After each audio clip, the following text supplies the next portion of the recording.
everybody. Thank you for introduction. I'm Tereza. I'm a PhD researcher at Masaryk University in the Czech Republic.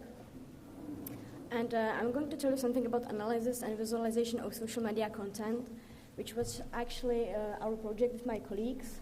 We focused on visualization of time series, users typology, and sentiment. And our results are used in a commercial sphere in the Czech Republic. And because we don't have much time, I will focus on visualization today. So why we do visualization? Because there are many of data that are really not easily readable for marketing purpose. So visualization is one of the way to visualize quickly, easily, everything that we need to know what is going on social media. While we were deciding how to design new ways of visualization, we were dealing with something called psychology of color perception, which means that each color has a different impact on your emotions. There are positive colors like blue, red, and green, neutral colors like purple and black, and negative colors like yellow and orange. What we were dealing also with was the disorder of color perception, because there is more than 10% of worldwide population that has a disorder of color perception, but more than 50% are somehow disordered in this way.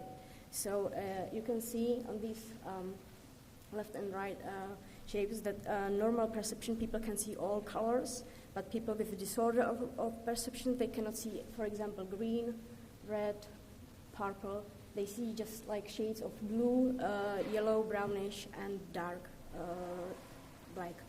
So for our visualization, we used blue, black, and orange color. So if you see this graph, or maybe this one, it doesn't say much to you, I think, because there's too many things you can read. And for example, for people with the disorder, this is for nonsense, because they have a green color, yellow color, red color, so they cannot decide which one is which. So we decided to do a special kinds of graphs that tells you about accumulation of users in specific time. This is kind of like spectrogram. It doesn't tell you much about sentiment, but it shows you in time axis and what time, what day, what hour, what minute of the discussion is the most accumulation of people. This is from real data taken from Facebook after the first round of elections in the Czech Republic. So this is from real data. Also, we decided to do something called clusters.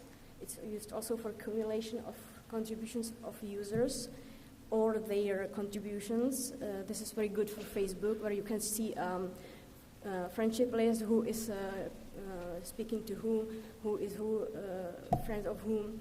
So you can find users with many, like hundreds or thousands of friends that are usable for you. You can use it for your marketing purposes as well. And other specific kinds are polygons.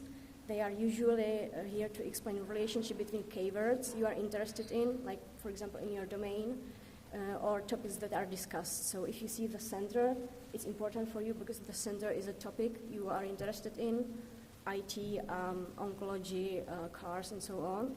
And other points you see are for other topics or keywords, and you see if the discussion is keeping going on the same theme or just turn to another team that is not interested for you. So results of our sample testing, we used a bunch of people to test those graphs and those colors used for illustration of those graphs, and more than 70% of test participants find polygons useful for their work. More than 83% want to use clusters for visualizing their analysis results, and more than 98% of test participants think that specific graph, like the spectrometer I showed you before, illustrating accumulation of variables, is very valuable for their work, for their illustration. And what is the most important for our research group is that a business-oriented company in the Czech Republic is using our results and designs for their commercial purpose. So thank you for your attention.